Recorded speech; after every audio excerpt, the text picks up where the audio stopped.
I'm Jim Check. Welcome back to the work week. With me, Ian Burns. Almost forgot your name. Ian Burns in our nation's capital in Ottawa there. I'm in Kelowna, British Columbia. Beautiful day here in Kelowna. And we're ready to kick off the work week, and we got your news here on the really big show. Lots going on. Carney refuses to rule out Canadian boots on the ground in Ukraine. Carney, road trip warrior to Europe, though. And what do we got to show for it? Liberal tough talk turns to mush, and nothing to show for another liberal subsidy scheme. And Poilievre pulls ahead in the polls, and that and a lot more on the really big show. You ready to go there, Mr. Burns? As You've they remembered said on my name Homer now. Simpson, yabba dabba doo. Is that what happens on the yabba dabba doo? That's Just got to do this, haven't I? What's that? That's Mr. what, Burns, that's what yeah. my Mr. Plotting. Burns likes to do, yeah. Carney is truly, when they said that he was a European, he truly is. I think this is his third trip or even fourth trip to Europe since becoming PM. That's all under 150 days. Like he's got some frequent flyer miles there. One of his first stops was in Ukraine there, and he says that Ukraine is on the front line in the struggle for freedom and sovereignty. And after 3 years, Ukrainians urgently need more military equipment. So Canada's answering the call, providing $2 billion for drones, armored vehicles, and critical resources. My question is, when are we going to spend some money on the Canadian military? It seems like we have a lot of money to throw around. And at least when Trump was throwing around money now, he's getting something for it. What are we getting in return for? Another pledge of another $2 billion. Well, Trump is getting something. If you read that, approximately 500 million US dollars for the purchase of military equipment sourced from the United States. Being purchased from the US of A. So Lockheed Martin, Raytheon, and all those things are profiting. And meanwhile, we're dishing out more money. And listen to a couple of his speeches there. And here you listen to Trump. Trump's trying to make advances towards peace. And Carney sounds like he's beating the war drum. Well, it's a very strange situation, but it's almost kind of like good cop, bad cop. But the bad cop in this situation is, the weakest party. It's quite a strange situation, but it's obviously what Trump would prefer. He's very much not a boots on the ground kind of guy. So I think he's said to, I think this is probably part of the deal that he's arranged with the Europeans, is that there's no way we'll put soldiers on the ground if we do get a peace. Like, you're definitely going to have to do that. And Carney, as well as those Europeans, apparently is keen to join in. But I would be very surprised if it was more than a token number. But I mean, there are people in Canada who, quite justifiably will say that even one soldier in a war zone that's got nothing to do with us is too many. So it's still going to displease people. But even his rhetoric seems to be beating a war drum. And I interviewed, and we're going to talk about it later, I interviewed two people from Ukraine here on Friday here, including a young man, 17 years old. But, these people don't seem to have much problem with sending more people into the meat grinder. But Carney says, like I said, he won't rule out. We got a little clip here to play. And see if this strikes confidence in your mind. Let's play this clip here. We're just trying to get it all aligned. Just start playing it when you can. There you go. I was just giving you a preface. I used the word He uses it a lot when he talks. You can expect, you can go ahead and try and count the ums when he speaks there. He's also often likened to Mr. Burns, isn't he? Just like me. So what's going on there? Okay. Thank you for the question. With respect to security guarantees, I think we all recognize that the core of the security guarantee, the front line, the foundation, is robust Ukrainian armed forces. And it's crucial in those regards that the military equipment today and tomorrow is here, the industrial capacity is here. It's crucial that the training capacity is there as well. And I'd note that since Russia's illegal seizure of Crimea, Operation Unifier, which Canada put in place, has trained over 45,000 Ukrainian troops. This will become even more important going forward. That's the front line, but that's should be buttressed by the coalition of the willing, potentially the United States, in matters of intelligence and other support. We are working through with our allies in the coalition of the willing and with Ukraine the modalities of those security guarantees on the land, in the air, and the sea, and I would not exclude the presence of troops. Yeah. En français, s'il vous plaît. En français, He puts a lot of words in there just to seem like he's saying something, but you could cut that down to almost one sentence. Yeah, I don't know why he uses it. Like, I've said this so many times. Mark Carney is obviously not a stupid man. I think he would be stupid if you said he was stupid. But why does he speak like a stupid person? Why does he use words like modalities? That's a word that a stupid person uses to try and sound like they're not that stupid. They're not as stupid as they actually are. Yeah. It's terrible, and it just gets worse and worse. Like, that was one of the worst ones for stuttering and clearly not knowing what he was trying to say. The only thing that I got out of that, quite a few disasters so far. What I got out of that is he couched his American thing and potentially the Americans. You know, he's not speaking for the Americans at this point. But if you go and listen to more of his speeches there, he really seems to be beating the war drum, and I don't understand why Canada would be leading the beating of a war drum. Doesn't make much sense to me.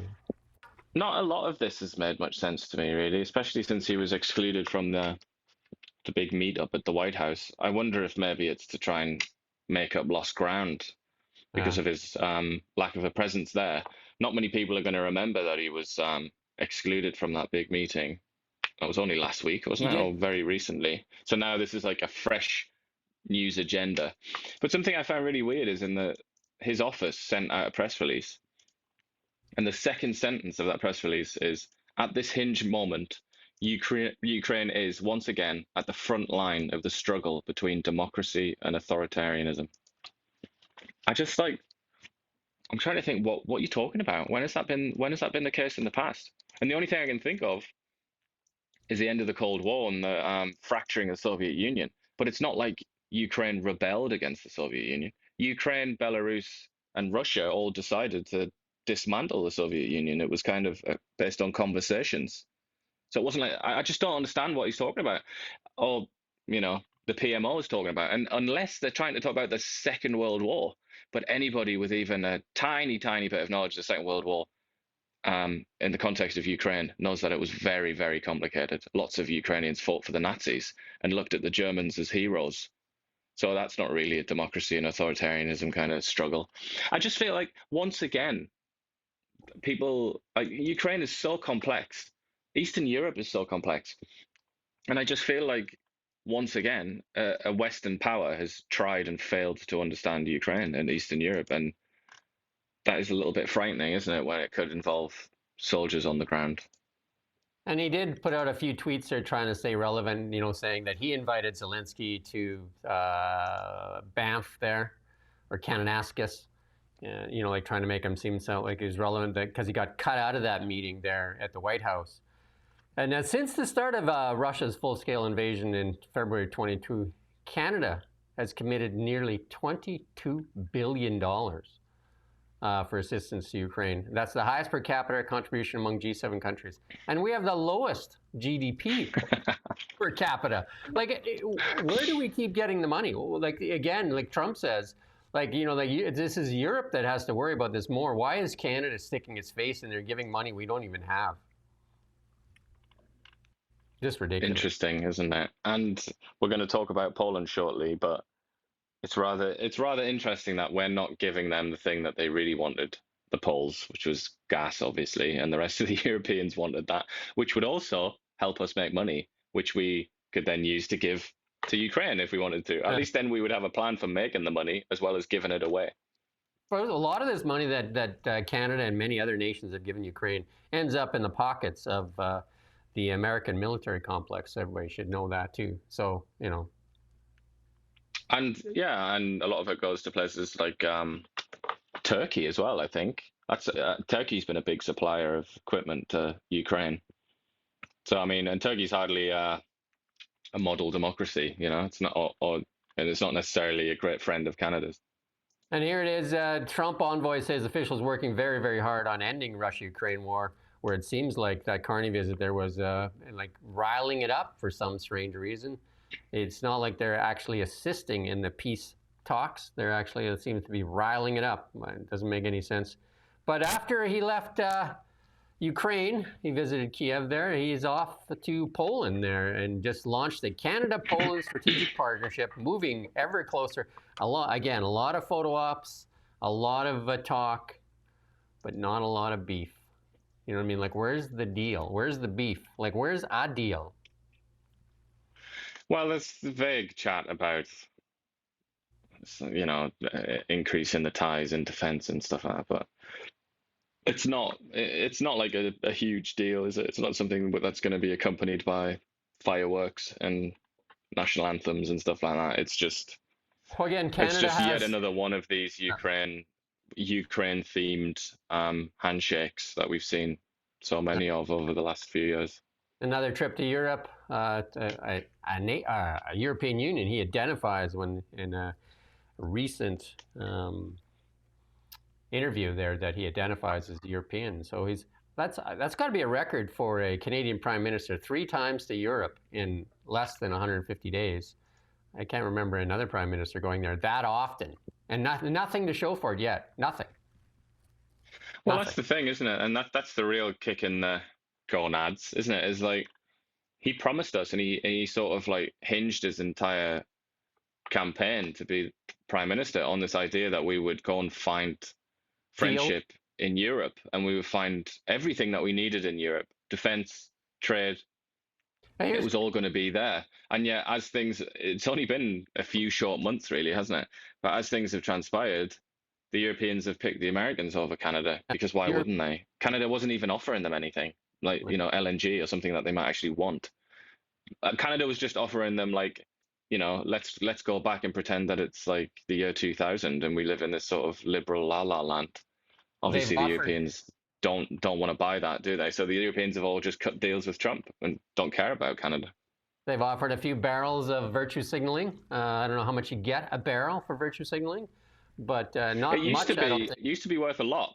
I think its value used to be very high, but the Europeans have been slapped into reality over the last sort of 10, 15 years or more, and then they're not buying it anymore. There's an oversupply of that in Europe, so I think Carney, as I've said many times, we have both said, he's just out of date. He's just yesterday's man, and he doesn't understand the world. That's increasingly my impression. 3 trips to Europe. How many deals? 0. Trump, I think 1 trip to Europe, deal with the UK, deal with the European Union. And they came to him to sign those deals. And what did they sell? Came to his golf course. What did they sell? LNG. They sold LNG, stuff that we refused to sell them because we said there was no business case. What does Canada have to sell? Really? Energy and minerals. I mean, we do have that nuclear deal with Poland, but that's a bit sort of flimsy as well, isn't it? It's not as hard as like an LNG contract or anything like that, which is like a pretty sort of strong agreement if you can get one of those signed. We're going to sell them a small modular reactor, which is 10 years away. But the Americans, you say they sold LNG, but they also sold, he effectively Trump effectively monetized the US military, didn't he? He's basically said, you can pay for it. We're selling you the military, and we're also selling you like diplomatic cover and things like that. You can buy it if you want. And obviously the Europeans have said yes. And he forced the Europeans to invest in America. I think it was $600 billion that they have to invest in the United States. Same thing. And they got tariffs, and America got no tariffs. Same thing in the UK. And we got 0. We don't even have a deal. We won't get rid of that supply management. Where's our deal with the UK? That should be easy. If him and Keir or Starmer are such good buddies, where's the deal? The British and the Europeans don't want to sign, although they have they've almost signed free trade deals with Canada, but they're not quite over the finish line yet. But the reason they're not over the finish line is because the Europeans and the British really despise supply management, and they don't want to be in a free trade agreement with a country that has Soviet-era economic policies and protectionism. It's kind of understandable. It does go against everything that Canada claims to stand for. So the Europeans aren't interested in that. And we've known this for ages. This has been out there for a long time, and nothing seems to happen. Here's an opinion piece out of the Globe and Mail. Where is the clear economic direction that Mark Carney promised? That's a good question. Where is Waldo? Or where in the world is Carmen Sandiego? Like, where is it? That's a good question, isn't it? Like, where is it? And then let's play this clip here from Melanie Jolie when they first started putting on the thing, because we forgot, like, when you got back from holidays and forgot to do Fool of the Day, but Melanie Jolie reminds me of that thing that we need to do. Let's just say she won. She won all the ones we didn't do. She probably won. Let's play this clip on how we're going to punish the Americans with tariffs here. Let's go ahead. Puts on is a tax, and at the same time they put tariffs on, which is a tax. Do you know what I mean? Listen to yourself, Melanie. You're saying the tariffs that Trump puts on taxes the American people, and in the next breath you say we're taxing them. We're putting tariffs on their products, which is a tax on Canadian people. Their economy. It also, in hindsight, doesn't it? It just looks like such a misjudgment to assume that Canada could put tariffs on American companies, American goods, and that would cause a kind of enormous groundswell of opposition within the United States that was sufficiently strong to force Trump to back down. I mean, in retrospect, that just seems so naive, doesn't it? Because if you think of all the opposition groups that are lined up against Trump, who are getting absolutely nowhere, there's no, like, just think about Roe v. Wade, abortion, one of the most explosive issues in the United States. Even they haven't succeeded in getting anything out of him. I mean, nobody even talks about abortion anymore. But the naive ministers in charge of Canada, the Canadian ruling class, thought that they could upset Harley Davidson manufacturers or something like that, orange juice salesmen in Florida, to such an extent that it would change Donald Trump's mind on that. I mean, that just seems hopeless, doesn't it? Looking back at it now. You know what else we did? We gave the American media more money. We spent useless ads in American media trying to rile up the Republican base. All we did. Well, not just American media, but also the likes of Mark Zuckerberg, a friend and ally of Donald Trump's and donor to Donald Trump. The Liberal Party and the federal government, under the Liberal Party's control, also gave millions of dollars to that individual, to his company. Do you think Melanie Jolie would ever watch what she just said and then look at the reality of today and feel some humiliation? Or do you think she just is completely blind to what she says and does? Well, what I'd say you and I have probably seen about a similar amount of Melanie Jolie talking, many hours, hundreds of hours of that, I'm sure. In all that experience that you've got, have you ever one time seen Melanie Jolie express any kind of contrition or any kind of... Never. Any suggestion from Melanie Jolie whatsoever that maybe she acknowledges that she's made a mistake and needs to be better next time? Because I can say honestly, I've never seen that once from her. Never. And let's just listen to the CBC here in this little hot mic piece here, when they're getting ready for the big announcement when Mark Carney capitulated on all the tariffs that they put on the Canadian people. There were taxes on Canadian people. The onus is on Mark Carney to, I think, explain today's moves in the larger context and why this makes sense, given all we've heard over the last few months and years about the value of retaliatory tariffs. Nothing. And then this next one here, and this is a Toronto Sun piece. Elbows down, Carney ends Canada's self-inflicted grocery tax. We did this to ourselves again. And did we lose Ian, or is he just there? Anyway, just self-inflicted stuff. There he's back. Weird. I was there the whole time, but I just disappeared. There you go. We're having a little bit of technical difficulties. Again, we don't have CBC's budget. Not even, they get what, $1.55 billion. And what do you think they're doing a good job with it? I don't know. I asked the people that are watching. Do you think they're doing a good job with it? I don't know. Because they're sure trying to sell right now that this is a victory, that Carney took those tariffs off as a victory for Canada. I'm just like, talk about a really bad sales pitch. I mean, as much they're obviously laughable, aren't they? They're beneath contempt, really, CBC. But I would say on the broader issue of Mark Carney and his kind of what he's achieved so far or not achieved, like in a way, I'm sure lots of people are finding it quite funny, and they're relishing it because he was advertised as some kind of superhero that was going to fix everything. The cynics knew that was nonsense. So I suppose a lot of people will feel gratified to see that they were right. But ultimately, I would say it's a catastrophe. It's only a sad story as far as I'm concerned, because Canada really needed leadership. It really needed a good run, didn't it? And as it becomes more and more obvious that Mark Carney, seems at least at the start of his prime ministership to be something of a failure already, that's just tragic news for Canada and Canadians, and it means that everything will be worse for all of us that live here. So it's a disaster, isn't it, that he's so far proved to be a failure.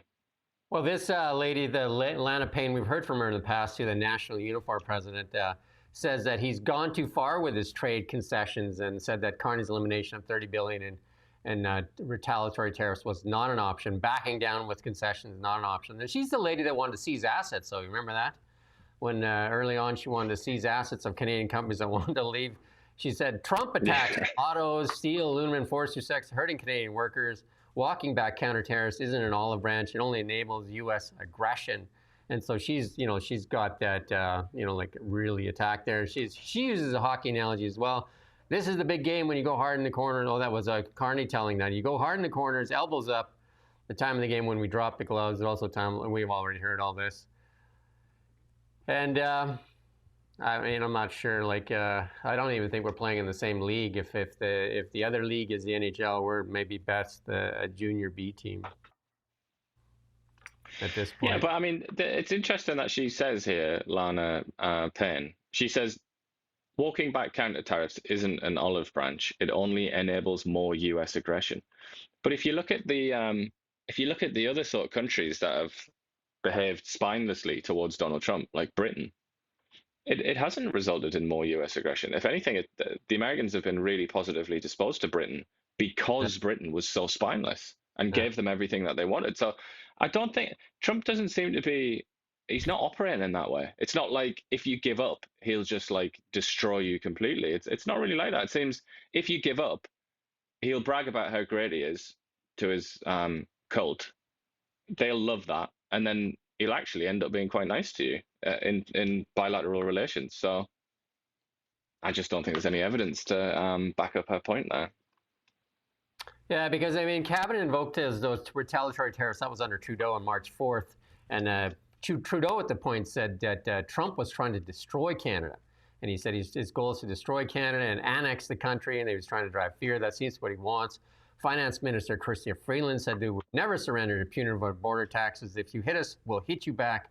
And let me be very, very clear, our sovereignty is not up for negotiation. We'll never give in to economic coercion. And all this tough talk painted them into a corner that was really hard to get out of. But the media, again, the government-funded media, selectively funded media, is trying to do their best on damage control. And then Poilievre had a comment there. You think you get something in return. And Poilievre told reporters, we got nothing. But again, if you go read the media, the national media, this is making it sound like it was like a good deal, that it was Carney that decided to remove the retaliatory tariffs. I don't think anybody even wants to explain to the Canadian taxpayer that the grocery prices were going up. A food professor was one of them, because of our retaliatory tariffs, right? We were taxing ourselves. Taxes or tariffs are a tax on Canadian consumers. I think a lot of people had a bit too much faith in the free market, didn't they? They thought, the federal government thought, we'll put these taxes on products that come out of the US where there are loads of different options, like oranges and stuff like that. But I think for the first time in history, they've believed that the free market would actually work and do what it's supposed to do. In reality, that's not how it works, is it? So the American products have probably ended up being cheaper even now, and as a consequence, by putting tariffs on them, it is actually increasing inflation in groceries in particular. Well, what the Liberals are good at is subsidy programs. They weaken industries and then create a subsidy scheme. And here's another example.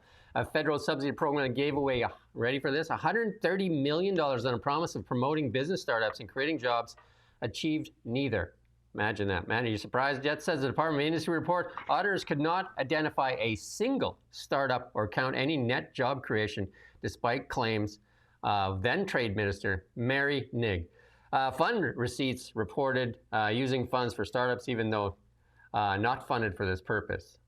No new businesses were funded. Auditors examined the Women's Entrepreneurship Fund, a fund that launched in 2018 with a mandate of helping women-led businesses grow. The fund paid grants up to $100,000 to small and medium-sized business owned and operated by women. And then PM Trudeau called the subsidy essential. Full and equal participation of women in the economy is essential to Canadian competitiveness. Again, another $130 million. The fund auditor said of the 3,148 businesses that applied for the grants, 322 were accepted at 100. Get this, 322 accepted at $130 million. All 322 were already in business. Imagine how you get selected for this 322 to divvy up $130 million. Numerous grant recipients falsely claim they were startups, wrote auditors. It's possible this was due to lack of clarity. Fewer than half of the subsidized business, 41%, that they used their grant to create jobs. Zero net job creation under the fund. How many stupid programs like this have we seen? It almost gets like, it almost just gets like boring, doesn't it? It's like this is just an almost everyday occurrence under this government. Here's a comment from Dan Knight. $130 million gone, not a single job, no one startup, just another Liberal payout scheme. Again, 322 people, 322 businesses were funded for $130 million. That's a pretty good funding. And nothing. You'd think something out of all that. And here's Eva Chipwick. She's been vilified out there too. Elected officials who steal and misappropriate public funds should face jail. I mean, she's making some strong things there because we know that nothing's going to happen. We can't even get the documents for the accusations or allegations towards Stephen Jabot's company that, what was that, $250 million? Still no documents. God knows. But Still I mean, no documents. There's a lot of talk here about this being useless and worthless and all the rest of it. But I'm inclined to agree with some of what Justin Trudeau said when he said that the subsidy is essential. I think it was essential, and subsidies like this are essential to continuing with the Liberal government and to continue having the Liberal government being, as it is in the most recent poll, 8 points ahead with women. Because this is, like we've discussed many times, buying votes. This is the box with women next to it, and this is a little check. This is like, okay, we've done women. Now let's move on to LGBT, and then we'll do Muslims, and then this is kind of how this party operates. And you know, I feel like if you haven't figured that out yet, then you haven't been paying attention. It's not about the program. It's not about the economic success. That's a load of bollocks. This is about making sure that women vote for the Liberal Party, which by and large they do. And you can thank Holly Donald Blacklocks for that, uncovering that piece as well. They don't like her either. They call her yellow journalism. But you can subscribe to Blacklocks if you go online, $313 a year, well worth your subscription. Here's another one from Holly Donald. Federal inspection, here we talked about this a lot. Federal inspectors confirmed a black market in migrant worker permits. That's a Labor Department briefing note. They got to get the Labor Department, these briefing notes to stop, and then they can hide more of this. The department said it would tighten inspection, did public complaints that foreigners have cost Canadian jobs and wages. We see this in the Okanagan too. Misuse includes both buying and selling of work permits, as well as unethical recruitment, exploitation of vulnerable foreign nationals. And we've even some world organizations that Canada runs modern day slavery, personal and financial gains, and suppresses wages here. This is evidence in types of illicit activities being undertaken by a range of players, both domestically and internationally. The memo did not detail the number of permits used illegally in Canada. Cabinet tightened regulations on employers using 766,520 migrant labor permits in 2023. Lack of inspections.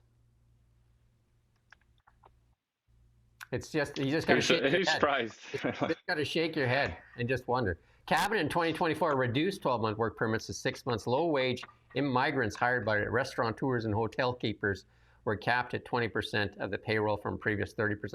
You got to think about the hotel industry. It's just made out like bandits with this immigration thing. They got the rooms, they're paying for the rooms, and how much is Olivia Chow saying in Toronto they need $107 million because the federal government says it's going to stop paying for hotel rooms? That's a nice thing. And then plus they get the cheap labor, right? I mean, they get the labor that will work for less money.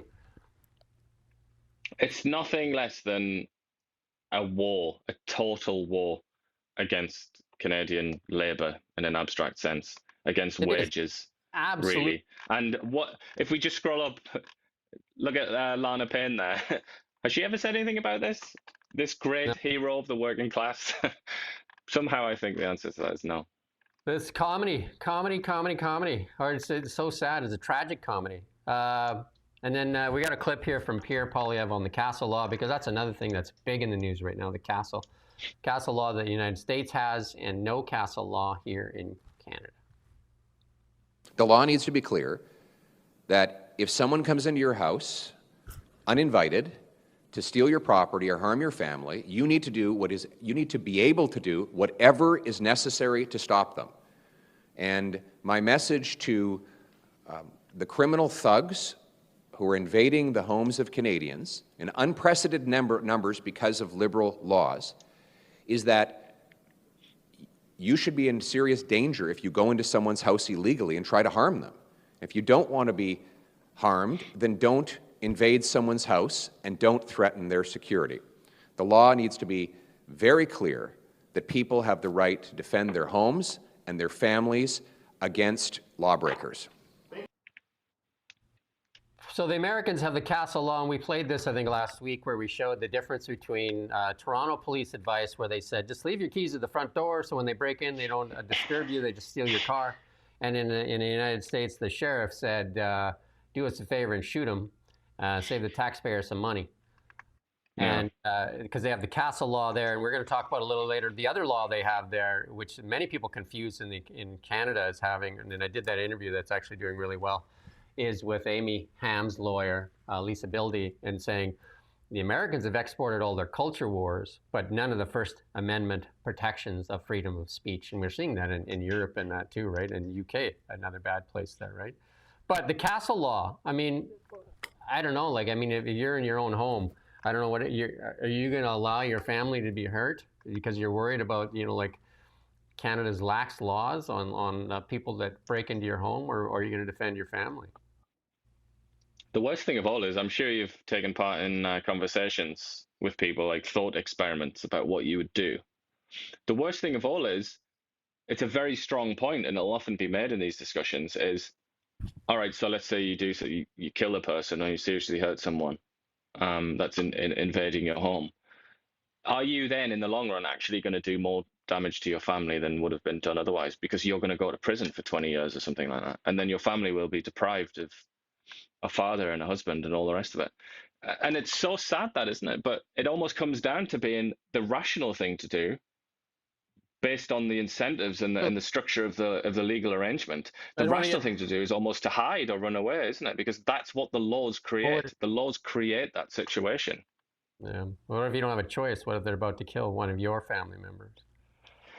But then let's say you kill that person, then you've got to sit in front of some clown judge who's, you know, in a very quiet, peaceful courtroom, who's never been in physical danger themselves, and you have to explain to them how you knew they were going to kill you. And if you don't have evidence and it's just your word, then there's a reasonable chance that that idiot judge and a, you know, bamboozled, stupid jury will send you to prison. So this is why the imperative must be to have the law in favor of the homeowner, and all benefit of the doubt should be given to the homeowner. And that's basically what happens in the US, isn't it? And that's where we're getting this contrast. Pierre Poilievre, another little clip, him talking about the Liberals' record so far, and we talked about it at the beginning of the show here, but let's hear it from Pierre himself. Not one pipeline has been identified, not one LNG plant, not one nuclear plant, not one hydroelectricity dam, not one major project has been identified, let alone approved, in the 160 days since he took office. And all of the anti-resource laws that will make them impossible to complete remain in place. On housing, he said he'd double home building. His housing agency says home building will drop by 13% over the next.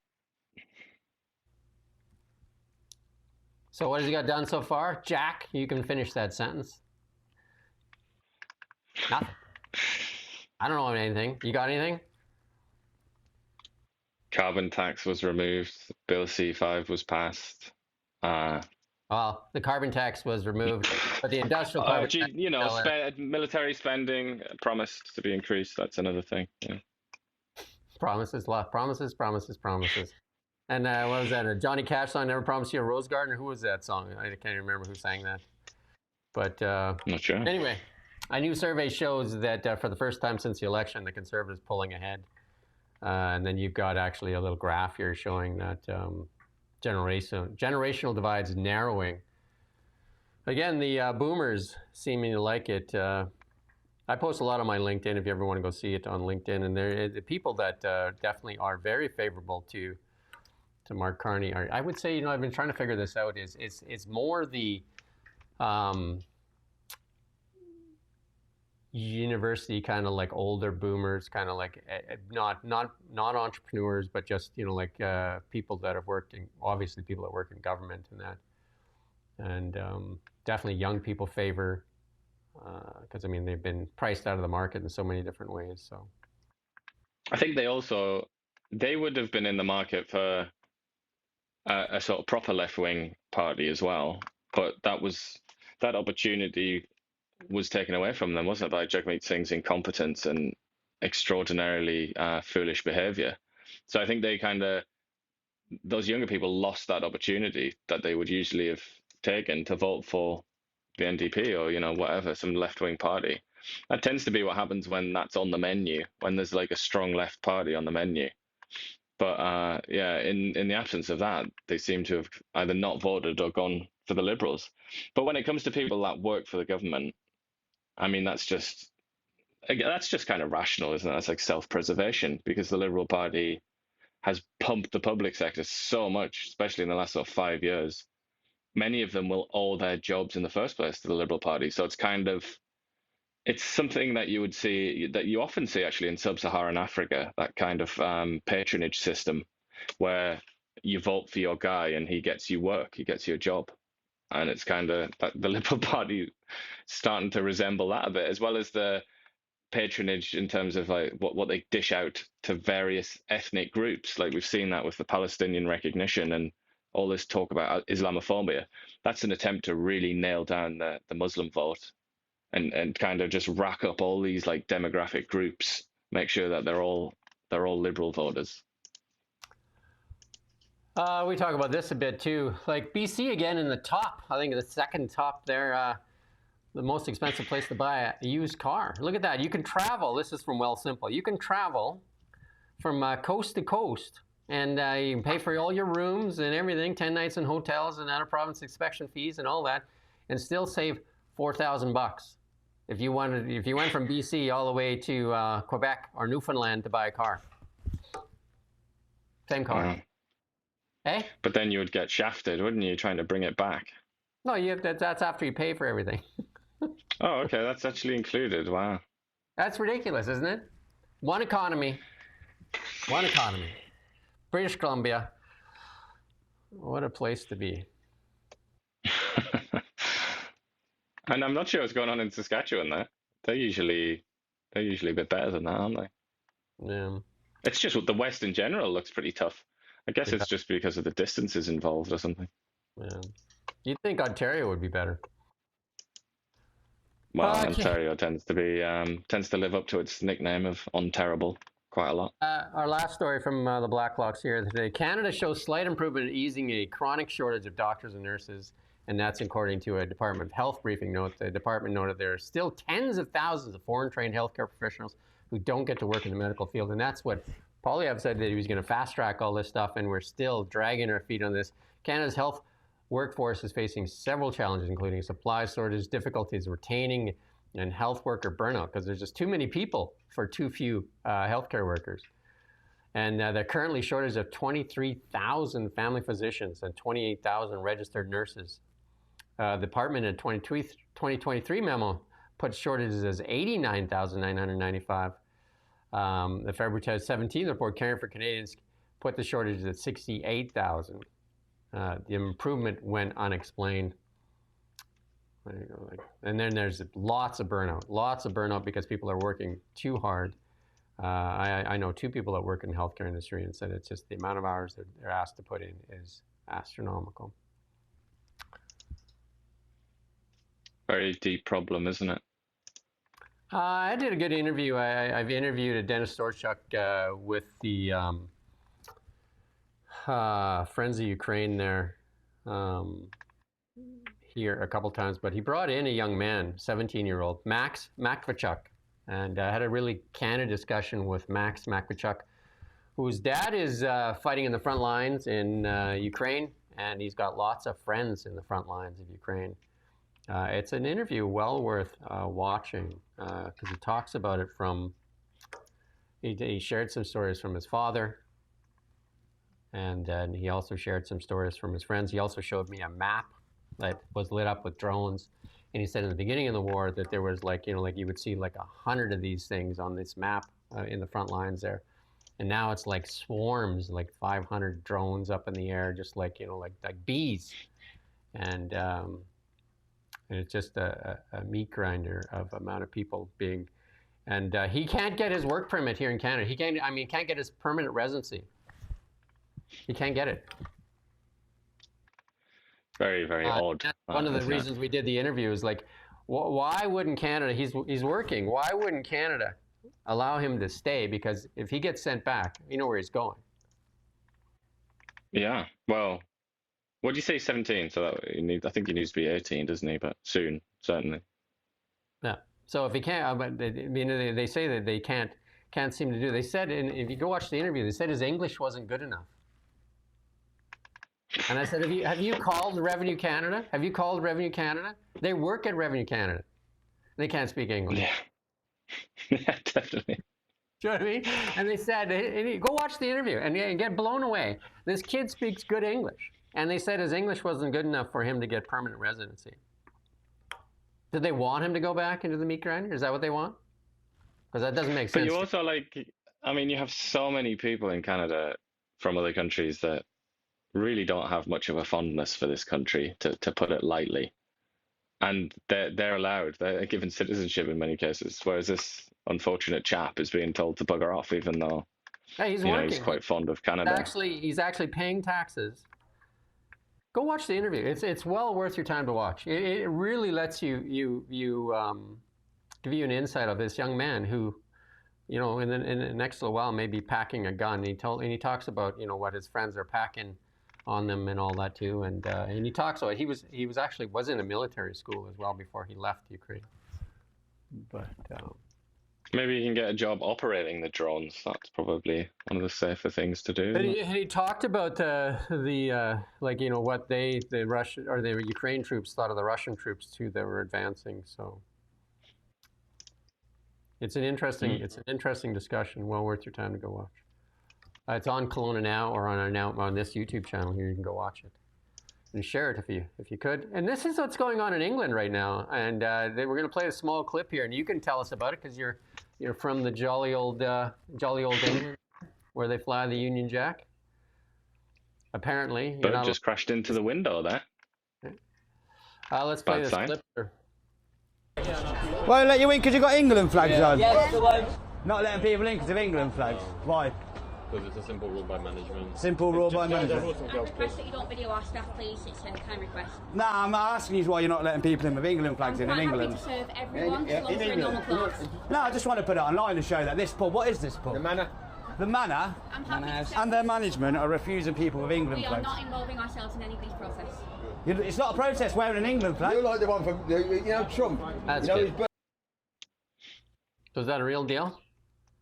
Certainly looks real to me. Yeah. That's the kind of stupid garbage you get from HR people or HR-minded people in England. But there's a campaign going on right now to wave the flag and to put it up places and paint it on like roundabouts and walls and stuff all over the country. They're calling it Raise the Colours, I think. And it's a kind of, like I was trying to say this to you earlier, in England, particularly St. George's Cross, the England flag, the red cross on the white background, that is, believe it or not, people struggle to understand this concept, but it's quite a controversial symbol in England. And a lot of people look down on people that wave the flag around and associate them with xenophobia or racism or whatever. And it's also true to a lesser extent, much lesser extent, of the Union Jack, the British flag. But that was already the lay of the land. And now these protesters have decided that they're going to kind of lean into that, and they're just going to like be, visibly patriotic and wave the flag around. And then you get idiots like this woman here. They'll always manifest in any situation like this in England, where they'll just tell you to go away because they don't understand what they're talking about. But they've associated these people with the flags with controversy and possibly violence. So sound familiar? Freedom truckers with the flag. I remember one of our reporters said that he said to me is that they stole our flag. I'm like, how did they steal your flag? And he said, well, they stole our flag. And I'm like, actually, that's their flag. If they're flying it on their pickup truck, that's their flag. They went to wherever they went and bought that flag. That's their flag. You can go buy a flag. That'll be your flag. But if you're speaking of the flag in general, it belongs to everybody, even the people you don't agree with. That's the point of a democracy. I seem to recall that CBC not so long ago published, certainly during that period, published articles where it was like, is it offensive to fly the Canadian flag now and stuff? How is it best to be? And certainly during the, when that ground penetrating radar found disturbances in Kamloops and everybody started talking about kids that had been murdered and all the rest of it. When that happened and they put the flags down at half mast, it almost got there to it being controversial in Canada to wave that flag. But I don't think it can ever be like England, because in England, a lot of it's to do with class. It's a class war. It's like that's how you understand many things in England. But it's deemed to be low class to have an affinity for the England flag, whereas that's not really true here in Canada. But I don't know, maybe one day we'll reach that abyss. There's a very important interview that I did with Lisa Bildy, and this is related to the Amy Ham story.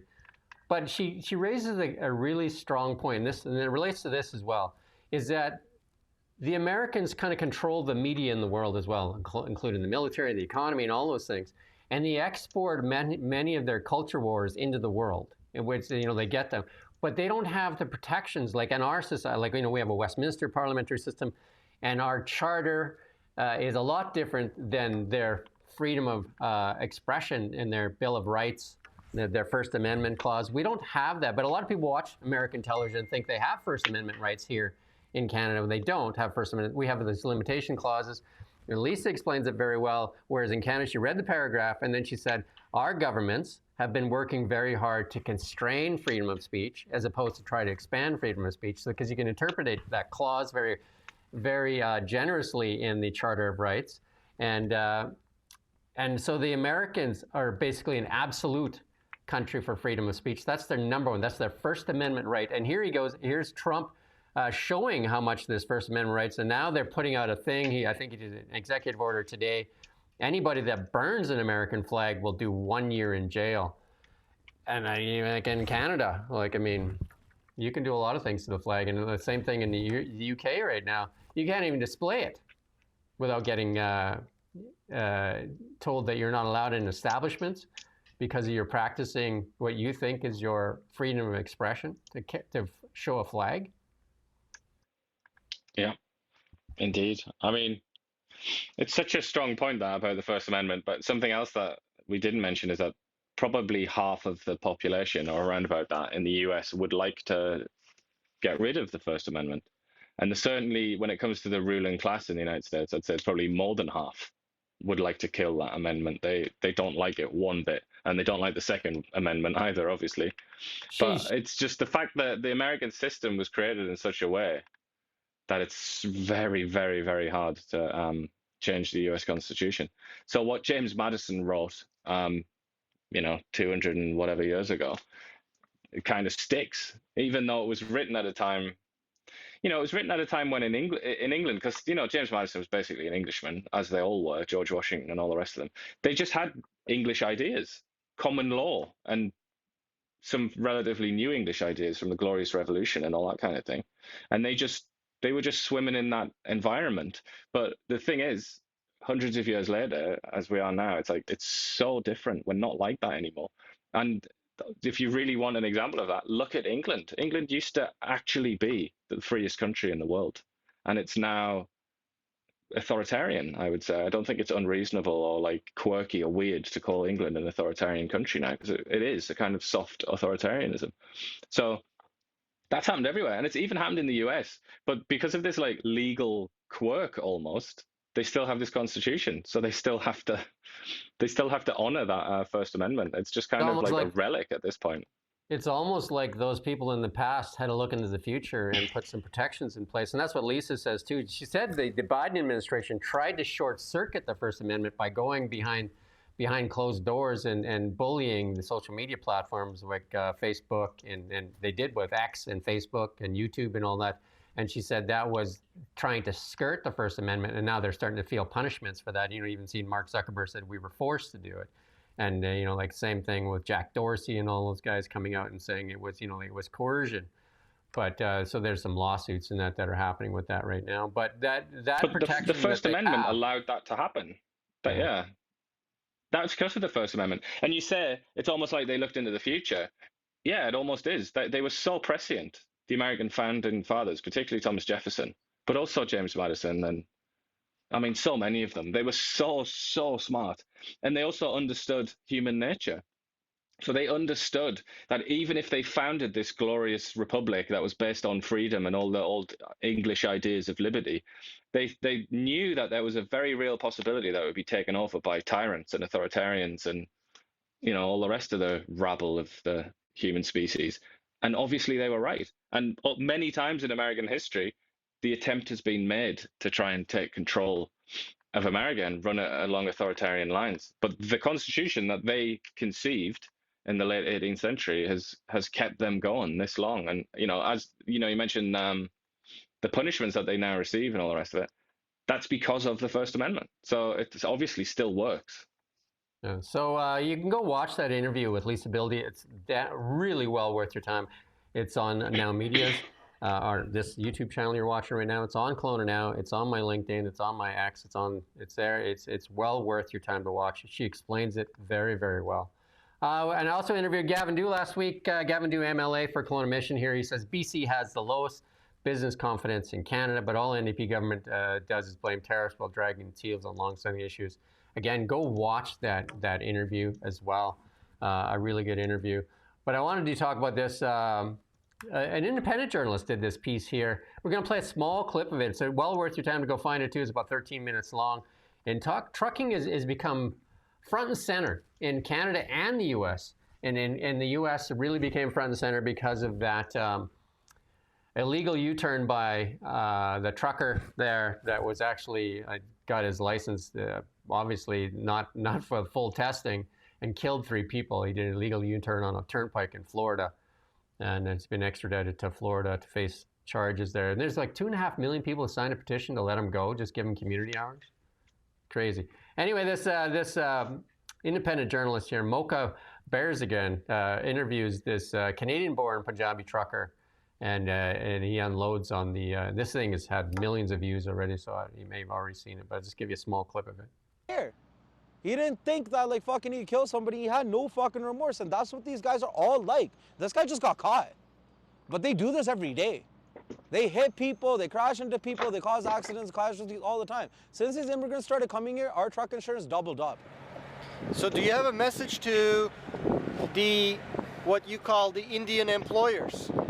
Do you have a message? They're watching you right now. What do you say? They should go back to their fucking country and stop fucking with mine. Straight up. You guys destroyed my fucking industry. You guys think you're doing well and you're successful because you're able to get trucks. Because you're charging fucking LMI drivers fucking $40,000 to start. That's enough for a down payment for any fucking brand new truck. And then you guys pay them cents on the dollar, even if you fucking pay them. And also you guys neglect fucking maintenance. That's you guys good. are not... That's he's got the F-bomb going on there pretty good.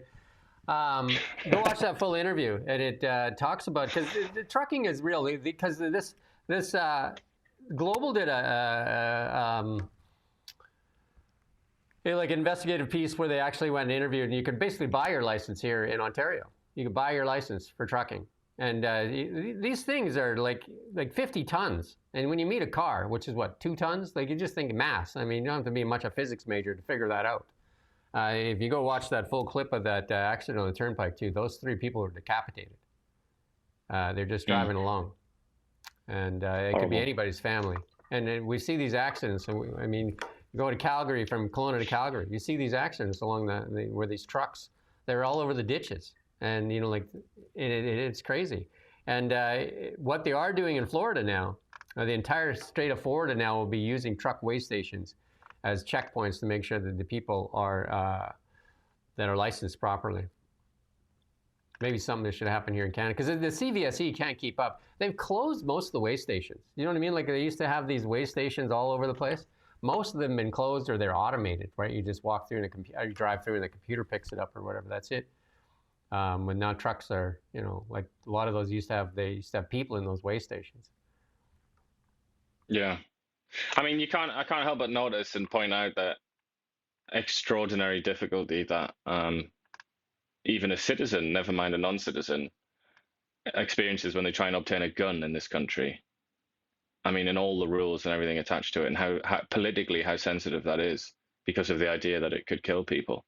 And yet here we have the trucking industry. As you said, corruption's been identified. It can actually be very easy to obtain, you know, a license and a truck and all the rest of it. And Ian brings up... They must kill a similar amount of people a year. I would say, in fact, I would wager that trucks kill more people. Like poorly driven trucks will kill more people than guns in an average year in Canada. But it's just it's this classic thing, isn't it? It's like the inability to identify what really is and isn't a threat. Sometimes we really suffer from that, don't we, as humans? And I think that is just one example. Like you say, like however many tons of a truck driven by somebody that doesn't really know what they're doing. That's extremely dangerous. That's a gigantic threat to your life.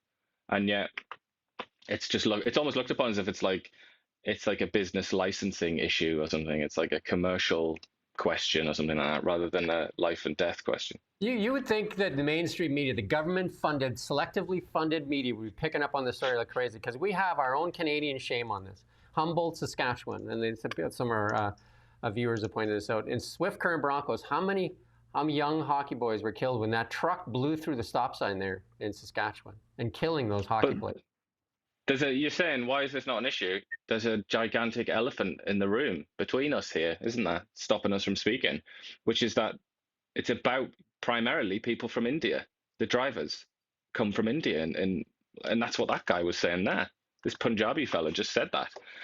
So as a consequence, what's the CBC and the CTV and all of those spineless outlets going to do? They're going to say, give that a miss. It's racist or something like that. Don't bother. They'll tell you. They tell us if we're talking about it, it's racist. But it doesn't explain the fact that that investigative piece. Good job on Global to do that piece and go and see that you could buy a truck license for like $4,000. You could buy your license and get on the road and start trucking. And I know, and I have a friend that has got his trucking license, and it was hell to get his license. Like, it was a lot of work, and it should be, because it's 50 tons. 50 tons. And you need to maintain the vehicles. We did last week, we showed you a piece there that where the guy's brake drum was hanging down. The airbag was hanging down. They don't even inspect the vehicles, because it's all about money, right? You got to make money, got to make money, got to make money, right? Because, you know, the truckers, they have laws and stuff like that. And this is a big miss by our government selectively funded media. They got to stop all government funding. They got to stop government funding of media. You got to free the press so that we do these stories. Because, like, I mean, and if you can help us get it out there, you know, Matthew, if you love the show, share it, get it out there, because we got to get it out to more people, because you're not getting this from government-funded media. I can tell you that for nothing. No, because they're too wedded to the establishment, aren't they? Not just in a monetary sense, but ideologically as well. And we're so getting it's just not discussed. And we're getting some big and important interviews here. Again, I said this is the clip here from no clip, I guess, but you can go watch it. It was Lisa Bildy I interviewed on Amy Ham, the young lady, a nurse that was charged. I think she had $93,000 from her professional body in court costs. They levied against her, plus a month's suspension from her job. And I mean, she's appealed it, so we'll see where that goes. But it's a good interview. It's been dragging on a while, hasn't it? Yeah. It's a good interview. And this one here, again, this is from Jeff Evely. We also interviewed Jeff Evely. He's the former Canadian veteran that served. I can't remember you're going to watch the interview. He served in Afghanistan, I think a couple of tours, and he was, what was that? NORAD too. But here's the Halifax Professional Firefighters Union with their piece, because like they stand at the podium and talk about climate change, and he said it's just the position of the union. The devastating impact of wildfire was made worse by the management's failure to properly plan, prepare, and execute effective response. And the same thing that we've said here in BC. We've interviewed many people. The mitigation and even the fighting of fires, like we had in British Columbia. We interviewed Colson Aviation, which is the largest aviation company in the world with the largest fleet, and they had no contracts at the time when we interviewed them with British Columbia. They were all everywhere else because the British Columbia government said that they were untrained. Yet they weren't trained enough to fly in BC, yet they were flying in Oregon, Washington, South America, and in Australia, and had the largest fleet. Again, the amount of misinformation, these are the same people, NDP and Liberals, talk about misinformation, disinformation. I would say that they're really good at it. If they're talking about it, they're likely the ones leading it. Think of that for a bit. Ottawa Pride Parade shut down by the pro-Palestinian activists. So the Pride organizations have been always promoting Palestine, but it doesn't work the other way. So, and it never has. This is internecine warfare on the left, but this is a particularly vulnerable facet of the left-wing coalition, which is Islamists and Hamas supporters and all the rest of it, and also just in general Muslims as well. They do not tend to be very pro-LGBT. That's just the nature of it. It's a very socially conservative movement. The whole thing, like Hamas, is obviously, they have a homicidal approach to homosexuality.